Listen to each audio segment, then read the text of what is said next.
ಸ್ವತಃ ಸಂತ್ರಸ್ತನೇ ನಮ್ಮ ಜೊತೆ ಸಂಪರ್ಕಕ್ಕೆ ಬಂದಿದ್ದಾರೆ. ಏನ್ ಹೇಳ್ತೀರಿ ಮೇಡಮ್? ಈಗ ಸಸ್ಪೆಂಡ್ ಮಾಡಲಾಗಿದೆ ಸಂದೇಶ್ನನ್ನ. ಹೌದು ಮೇಡಮ್, ತುಂಬಾ ಒಂದು ಸಂತೋಷದ ವಿಷಯ. ಕಮಿಷನರ್ನ ಕಾಲ್ ತೊಳೆದು ನೀರು ಕುಡಿಯೋ ಪರಿಸ್ಥಿತಿ ಬಂದಿದೆ. ನನಗೆ ತುಂಬಾ ಸಂತೋಷ ಆಯ್ತು. ನನ್ನ ಹೋರಾಟಕ್ಕೆ ಏನೋ ಒಂದು ಫಲ ಸಿಕ್ಕಿತ್ತು. ಆದ್ರೆ ಇದು ಇಲ್ಲೇ ಸಾಕಾಗುದಿಲ್ಲ ಮೇಡಮ್.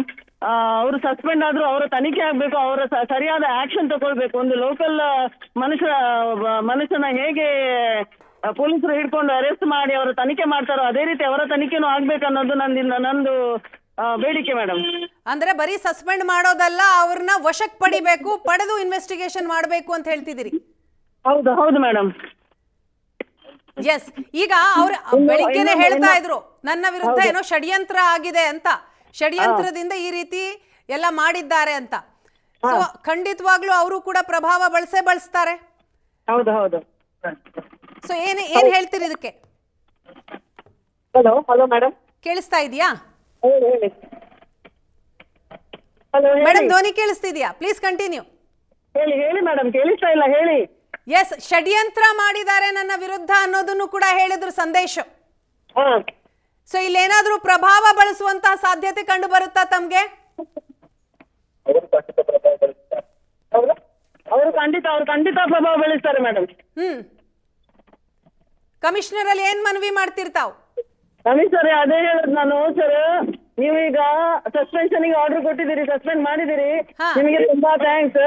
ಇವಾಗ ಬೇರೆ ಹೆಂಗಸರನ್ನು ಕರೆದು ಎನ್ಕ್ವೈರಿ ಮಾಡಿಸಿ ಒಂದು ಲೋಕಲ್ ಪೀಪಲ್ ಅನ್ನು, ಒಂದು ಲೋಕಲ್ ಮನುಷ್ಯನನ್ನು ತಪ್ಪು ಮಾಡಿದ್ರೆ ಹೇಗೆ ಎನ್ಕ್ವೈರಿ ಮಾಡ್ತಿರೋ ಅದೇ ರೀತಿ ಅರೆಸ್ಟ್ ಮಾಡಿಸಿ ಅವರನ್ನ ಸರಿಯಾದ ತನಿಖೆ ಮಾಡಿಸಿ ನಮಗೆ ಇನ್ನೂ ನ್ಯಾಯ ಕೊಡಿಸ್ಬೇಕೆಂದೇಳಿ ವಿನಂತಿ ಮಾಡ್ತೇನೆ.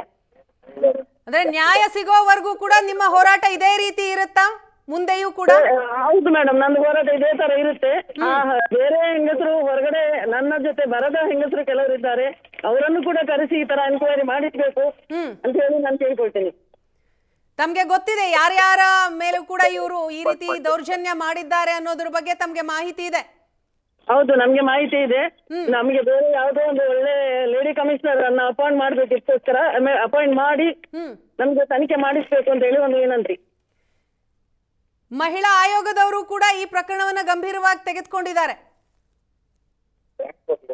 ಹೌದು ಮೇಡಮ್. ನಾಗಲಕ್ಷ್ಮಿ ಮೇಡಮ್ಗೆ ಒಂದು ದೊಡ್ಡ ನಮಸ್ಕಾರ ಹಾಕ್ತೀನಿ ನಾನು. ಅವರಿಂದಾಗಿ ನಾನು ಈ ಒಂದು ಯುದ್ಧವನ್ನು ಗೆದ್ದಿದ್ದೇನೆ ಎಂದು ಹೇಳ್ಬೋದು. ಅವರಿಗೆ ಒಂದು ದೊಡ್ಡ ನಮಸ್ಕಾರ. ಏನ್ ಹೇಳಿದ್ರು ಅವರು ಮೇಡಮ್? ನೀವು ಅವರ ಬಳಿ ಹೋದಾಗ ಏನ್ ಧೈರ್ಯ ಕೊಟ್ರು, ಏನ್ ಹೇಳಿದ್ರು? ಕಮಿಷನರ್ ಜೊತೆ ಅವರ ಮಾತುಕತೆ ಏನಾದ್ರೂ ಆಯ್ತಾ? ಹೌದು, ಅವರು ಕಮಿಷನರ್ ಜೊತೆ ಮಾತಾಡಿದ್ರು. ಅವರು ಆರ್ಡರ್ ಕೊಟ್ರು ಈ ತನಿಖೆ ಮಾಡ್ಬೇಕು ಅಂತ. ಹಾಗಾಗಿ ನನಗೆ ಪ್ರೊಟೆಕ್ಷನ್ ಕೊಡ್ಬೇಕು ಅಂತ ಹೇಳಿದ್ರು ಅವರು.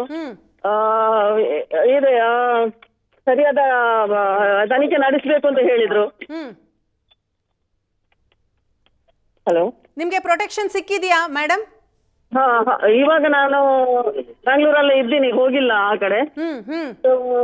ಅವರು ಹೇಳಿದ ಪ್ರಕಾರ ನಡ್ಕೊಳ್ತಾರೆ ಅನ್ನೋದು ನನ್ನೊಂದು ಭರವಸೆ, ನನ್ನೊಂದು ಆಶಯ. ಈಗ ಸಂದೇಶ್ ಅರೆಸ್ಟ್ ಆಗ್ಲೇಬೇಕು ಅನ್ನೋದು ತಮ್ಮ ಒತ್ತಾಯನಾ? ಹೌದು, ಅವರನ್ನ ಅರೆಸ್ಟ್ ಮಾಡ್ಬೇಕು, ಅವರನ್ನು ಒಳ್ಳೆ ತನಿಖೆಗೆ ಮುಂದ್ ಮಾಡ್ಬೇಕು. ಅವನೆಲ್ಲ ಮೊಬೈಲ್ಗಳನ್ನು ಸೀಸ್ ಮಾಡ್ಬೇಕು, ಎಲ್ಲಾ ಮೊಬೈಲ್ ಅನ್ನು ಚೆಕ್ ಮಾಡ್ಬೇಕು.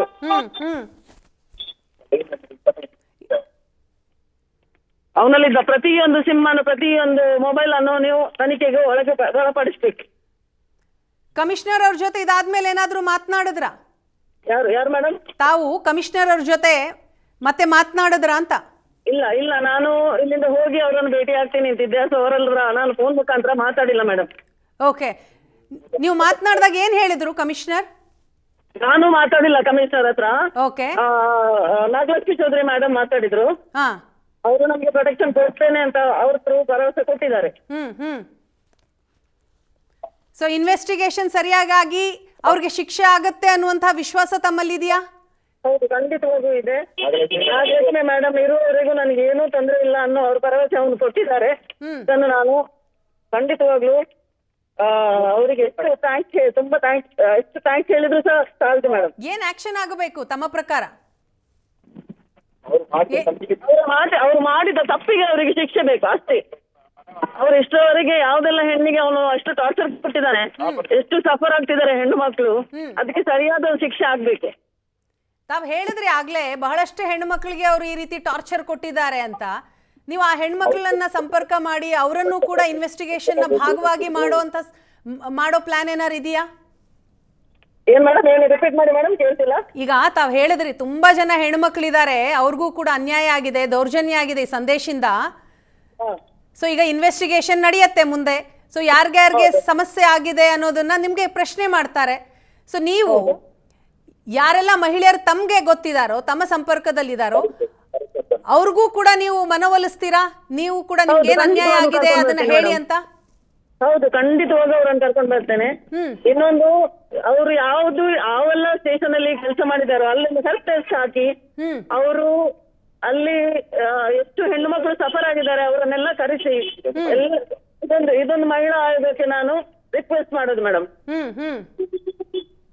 ಎಲ್ಲ ಹೆಣ್ಣು ಮಕ್ಕಳನ್ನ ಕರೆಸಿ ಅವರು ಎಲ್ಲೆಲ್ಲ ಕೆಲಸ ಮಾಡಿದ್ದಾರೆ ಎಲ್ಲ ಹೆಲ್ಪ್ ಡೆಸ್ಕ್ಗೆ ಹೋಗಿ ಅಲ್ಲಿರುವ ಸಂತ್ರಸ್ತೆಯರನ್ನ ಎಲ್ಲ ಒಟ್ಟು ಮಾಡ್ಬೇಕಂತ ಹೇಳಿ ಅವರನ್ನು ಒಟ್ಟು ಮಾಡಿ ಅವ್ರಿಗೆ ತನಿಖೆ ಒಳಗೆ ಮಾಡಿ ಅವರಿಗೂ ನ್ಯಾಯ ಕೊಡಿಸ್ಬೇಕನ್ನೋದು ನಂದೊಂದು ರಿಕ್ವೆಸ್ಟ್.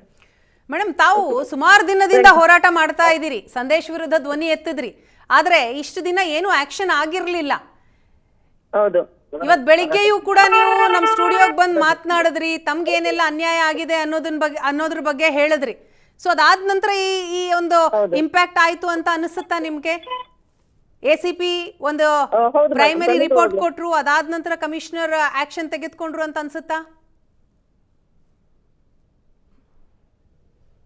ಮೇಡಮ್? ನನ್ನ ಧ್ವನಿ ಕೇಳಿಸ್ತಿದ್ಯಾ? ಎಸ್, ಸಂಪರ್ಕ ಕಡಿತಗೊಂಡಿದೆ. ಮೂಡಬಿದ್ರೆ ಇನ್ಸ್ಪೆಕ್ಟರ್ ಸಸ್ಪೆಂಡ್ ಮಾಡಲಾಗಿದೆ. ಏಷ್ಯಾನೆಟ್ ಸುವರ್ಣ ನ್ಯೂಸ್ ನ ಬಿಗ್ ಇಂಪ್ಯಾಕ್ಟ್ ಸುದ್ದಿ ಇದು. ಇನ್ಸ್ಪೆಕ್ಟರ್ ನ ಕಾಮಕಾಂಡ ಏಷ್ಯಾನೆಟ್ ಸುವರ್ಣ ನ್ಯೂಸ್ ನಲ್ಲಿ ಇಂಚಿಂಚು ಬಯಲಾಯಿತು. ಇದರ ಇಂಪ್ಯಾಕ್ಟ್ ಅನ್ನೋ ಹಾಗೆ ಈಗ ಸಂದೇಶ್ ನನ್ನ ಸಸ್ಪೆಂಡ್ ಮಾಡಲಾಗಿದೆ. ನಿರ್ಲಜ್ಜತನದ ಬಗ್ಗೆ ಏಷ್ಯಾನೆಟ್ ಸುವರ್ಣ ನ್ಯೂಸ್ ಈತನ ನಿರ್ಲಜ್ಜತನದ ಬಗ್ಗೆ ನಿರಂತರವಾಗಿ ವರದಿಯನ್ನ ಮಾಡ್ತು. ಯಾರೆಲ್ಲ ಸಂತ್ರಸ್ತರಿದ್ದಾರೋ, ಅವ್ರಿಗೆ ಯಾವ ರೀತಿ ದೌರ್ಜನ್ಯ ಆಯ್ತು ಅನ್ನೋದನ್ನ ಏಷ್ಯಾನೆಟ್ ಸುವರ್ಣ ನ್ಯೂಸ್ ನ ಸ್ಟುಡಿಯೋಗೆ ಬಂದು ರಾಜ್ಯದ ಜನರ ಮುಂದೆ ಹೇಳಿದ್ರು. ಇನ್ಸ್ಪೆಕ್ಟರ್ ಮುಖವಾಡ ಬಯಲಾಗ್ತಾ ಇದ್ದ ಹಾಗೆ ಈಗ ಸಸ್ಪೆಂಡ್ ಆದೇಶ ಹೊರಬಿದ್ದಿದೆ. ಪೊಲೀಸ್ ಇಲಾಖೆ ಮಾನ ಕಳೆದಂತಹ ಇನ್ಸ್ಪೆಕ್ಟರ್ ಸಂದೇಶ್, ಈತನನ್ನ ಗೇಟ್ ಪಾಸ್ ಮಾಡಲಾಗಿದೆ. ಗಂಡನ ಮೇಲೆ ಕೇಸ್ ಹಾಕಿ ಹೆಂಡತಿಗೆ ಕಿರುಕುಳ ಕೊಡ್ತಾ ಇದ್ದಂತಹ ಇನ್ಸ್ಪೆಕ್ಟರ್ ಈತ. ಇಡೀ ಪೊಲೀಸ್ ಇಲಾಖೆ ತಲೆ ತಗ್ಗಿಸುವಂತೆ ಮಾಡಿದಂತಹ ವ್ಯಕ್ತಿ ಈತ. ಮಹಿಳೆಯರಿಗೆ ಕಿರುಕುಳವನ್ನ ಕೊಟ್ಟಂತಹ ಮಾನಗೇಡಿ ಇನ್ಸ್ಪೆಕ್ಟರ್ ನನ್ನ ಗೇಟ್ ಪಾಸ್ ಮಾಡಲಾಗಿದೆ. ಏಷ್ಯಾನೆಟ್ ಸುವರ್ಣ ನ್ಯೂಸ್ನ ಇಂಪ್ಯಾಕ್ಟ್ ಸುದ್ದಿ ಇದು.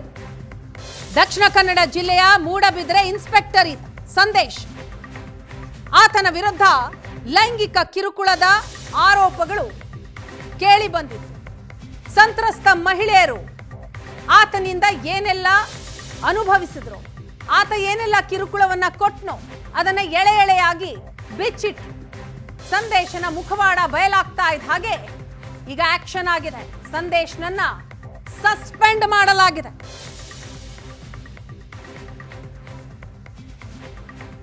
ಈಗ ಮತ್ತೋರ್ವ ಸಂತ್ರಸ್ತೆ ನಮ್ ಜೊತೆ ಸಂಪರ್ಕದಲ್ಲಿದ್ದಾರೆ. ಮೇಡಮ್ ನಮಸ್ತೆ. ನಮಸ್ತೆ ಮ್ಯಾಮ್, ತುಂಬಾ ಖುಷಿ ಆಗ್ತಾ ಇದೆ. ನಾವು ಒಂದು ವರ್ಷದಿಂದ ನಾವು ಇದಕ್ಕೋಸ್ಕರ ಕಾಯ್ತಿದ್ವಿ. ನಾವು ಒಂದೊಂದ್ಸಲ ಯೋಚನೆ ಮಾಡ್ತಿದ್ವಿ ನಾವೇ ಊರ್ ಬಿಟ್ಟು ಹೋಗೋಣವಾ ಅಂತ. ಒಂದೊಂದ್ಸಲ ನಾವೆಲ್ಲರೂ ವಿಷ ಕೊಟ್ಟು ಸತ್ತು ಹೋಗುವ, ನಮ್ಗೆ ಜೀವನನೇ ಬೇಡ ಅಂತ ಆಗ್ತಿತ್ತು. ಯಾಕಂದ್ರೆ ನಮ್ಗೆ ಒಂದೊಂದು ತುತ್ತುನು ವಿಷ ಆಗ್ತಿತ್ತು ನಮ್ಮ ಮನೆಯಲ್ಲಿ. ಎಲ್ಲಿ ಬರ್ತಾರೆ, ಸಿಡಿಆರ್ ಹಾಕ್ತಾರೆ, ACP ಸಿಡಿಆರ್ ಹಾಕ್ತಾರೆ, ಕಮಿಷನರ್ ಮುಖ ನೋಡಲ್ಲ, ಪೊಲೀಸ್ ಇಲಾಖೆ ನಮ್ಮನ್ನೊಂದ್ ತರ ನೋಡ್ತದೆ. ಅದ್ರಲ್ಲಿ ನಮ್ಮ ಅಕ್ಕ ಮಾನ ಹರಾಜು ಮಾಡೋದು. ಆ 2 ಗಂಡು ಮಕ್ಕಳನ್ನ ಸ್ಕೂಲಿಗೆ ಕಾಲೇಜ್ ಕಳಿಸ್ಬೇಕಾದ್ರೆ ಅವ್ರು ಬರುವ ತನಕ ನನ್ನ ಜೀವ ನನ್ನ ಕೈಯಲ್ಲಿ ಇರಲ್ಲ, ಎಲ್ಲಿ ಎತ್ತು ಬಿಡ್ತಾರೆ ಹುಡುಗರನ್ನ ಅಂತೇಳಿ, ಯಾವ್ದಾವ್ದು ಕೇಸಾಗಿ ಫಿಟ್ ಮಾಡ್ತಾರ ಅಂತೇಳಿ. ಇವತ್ತಿಗೆ ನಿಮ್ಮ ಮಾಧ್ಯಮದವರಿಗೆ ಎಲ್ರಿಗೂ ನಾನು ತುಂಬಾ ನನ್ನ ಋಣಿಯಾಗಿರುತ್ತೇನೆ. ಯಾಕಂದ್ರೆ ನಮ್ಮ ಧ್ವನಿಯನ್ನು ನೀವು ಪಬ್ಲಿಕ್ಗೆ ಹೇಳಿದ್ರಿ, ಕಮಿಷನರ್ ವರೆಗೂ ತಗೊಂಡು ಹೋದ್ರಿ, ಗೃಹ ಮಂತ್ರಿ ಹತ್ರಗೂ ಹೇಳಿದ್ರಿ, ನಮ್ಮ ವುಮೆನ್ ಆಯುಕ್ತರಿಗೂ ಹೇಳಿದ್ರಿ.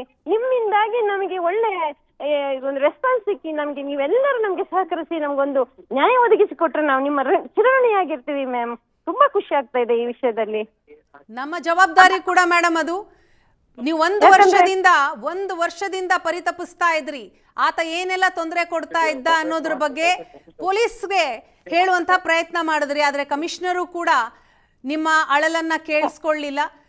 ಬಹುಶಃ ನೀವು 1 ವರ್ಷದ ಹಿಂದೆನೆ ಮಾಧ್ಯಮದ ಮುಂದೆ ಬಂದಿದ್ರೆ ಬಹುಶಃ ಆಗ್ಲೇನೆ ಆಕ್ಷನ್ ಆಗ್ತಿತ್ತು ಅಂತ ಅನಿಸ್ತಾ ಇದೆಯಾ ಈಗ?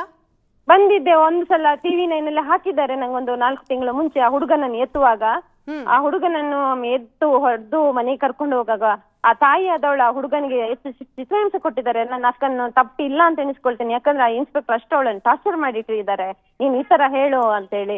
ಅವಾಗ ನನ್ಗೆ ಆ ಹುಡುಗ ಹೇಳ್ತಿದ್ದಾನೆ ಮನೇಲಿ, ಅವ್ರು ಮಾತಾಡೋದಕ್ಕೆ ಲಾಸಿಗಿಲ್ಲ ಆಂಟಿ, ಅವ್ರು ಏನ್ ಮಾತಾಡ್ತಾರೆ ಗೊತ್ತಿಲ್ಲ ಅಂತೇಳಿ. ನನ್ಗೆ ಅವತ್ತು ಇಲ್ಲಿ ಮಗು ಬರುವಾಗ ಅಯ್ಯೋ ನಮ್ಮ ಹಣೆ ಬರ, ನಮ್ಮ ಪರಿವಾರ ಯಾವ ತರ ಹೋಯ್ತು ಅಂತೇಳಿ ನಾನು ಅಳ್ತಿದ್ದೆ. ನಾನು ನಮ್ಮ ಫ್ಯಾಮಿಲಿಗೋಸ್ಕರ ಜೀವನೇ ಬಿಡ್ತಿದ್ದೆ, ಯಾಕಂದ್ರೆ ನನ್ನ ಅಮ್ಮ, 2 ಮಕ್ಕಳು, ನನ್ ಮಗ, ನನ್ಗೆ ಏನ್ ಮಾಡ್ಬೇಕು, ನಮ್ಮ ಕುಟುಂಬದವರು, ನನ್ನ ಗಂಡನ ಮನೆಯವರು ನನ್ಗೆ ಅಲ್ಲಿ ಫಂಕ್ಷನ್ಗೆ ಹೋದಾಗ ಏನ್ ನಿಮ್ಮ ತಂಗಿ ಅಕ್ಕಂದು ಸಮಸ್ಯೆ ಅಂತಿದ್ರು. ಆಕ್ಷನ್ ಆಗಿದೆ, ಸಂದೇಶನ ಸಸ್ಪೆಂಡ್ ಮಾಡಿದ್ದಾರೆ. ಇದಾದ ನಂತರನೂ ಕೂಡ ತಮ್ಗೆ ಥ್ರೆಟ್ ಇದೆ ಅಂತ ಅನ್ಸುತ್ತಾ? ಅವರು ಸಸ್ಪೆಂಡ್ ಆದ್ರೆ ಅವ್ರಿಗೆ ಯೂನಿಫಾರ್ಮ್ ಪವರ್ ಇಲ್ಲ ಅಂತಾದ್ರೆ ನಮ್ಗೆ ಒಂಥರ ನೆಮ್ಮದಿ. ಯಾಕಂದ್ರೆ ಅವರು ಅವ್ರ ಯೂನಿಫಾರ್ಮ್ ಪವರ್ ಯೂಸ್ಕೊಂಡು ನಮ್ಮ ಅಕೌಂಟ್ ಸೀಸ್ ಮಾಡುದು, CDR ಹಾಕುದು, ಅವರ ಚಲನವನ್ನು ನೋಡುದು, ಅವರ ಚೇಳಗಳನ್ನು ಬಿಡುದು, ಆ ಫೋನ್ ಅನ್ನು ಯೂಸ್ ಮಾಡಿ ಯಾರ್ಯಾರಿಗೆ ಏನೇನು ಹೇಳ್ಕೊಡುದು. ಏನ್ ಮ್ಯಾಮ್ ಒಂದು ಥ್ಯಾಂಕ್ ಯು. ಮಹಿಳೆಯರ ಜೊತೆ ಅನುಚಿತ ವರ್ತನೆಯ ಕಾರಣಕ್ಕೆ ಇನ್ಸ್ಪೆಕ್ಟರ್ ಸಂದೇಶ್ನನ್ನ ಸಸ್ಪೆಂಡ್ ಮಾಡಲಾಗಿದೆ. ಇನ್ಸ್ಪೆಕ್ಟರ್ ಅಮಾನತಿಗೆ ಕಾರಣವನ್ನ ಕೊಟ್ಟಿದ್ದಾರೆ ಮಂಗಳೂರು ಕಮಿಷನರ್. ಇನ್ಸ್ಪೆಕ್ಟರ್ ಅಮಾನತಿನಲ್ಲಿಟ್ಟು ತನಿಖೆ ಮಾಡ್ತೀವಿ ಅಂತ ಹೇಳಿದ್ದಾರೆ ಮಂಗಳೂರು ಕಮಿಷನರ್. ಮಹಿಳೆಯರ ಜೊತೆ ಅನುಚಿತ ವರ್ತನೆಯ ಕಾರಣಕ್ಕೆ ಇನ್ಸ್ಪೆಕ್ಟರ್ ಸಂದೇಶ್ನನ್ನ ಸಸ್ಪೆಂಡ್ ಮಾಡಲಾಗಿದೆ.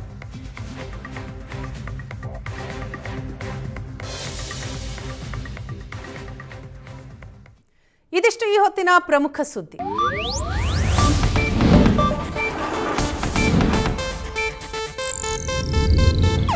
ಇದು ಏಷ್ಯಾನೆಟ್ ನ್ಯೂಸ್ ನೆಟ್ವರ್ಕ್ ಪ್ರಸ್ತುತಿ.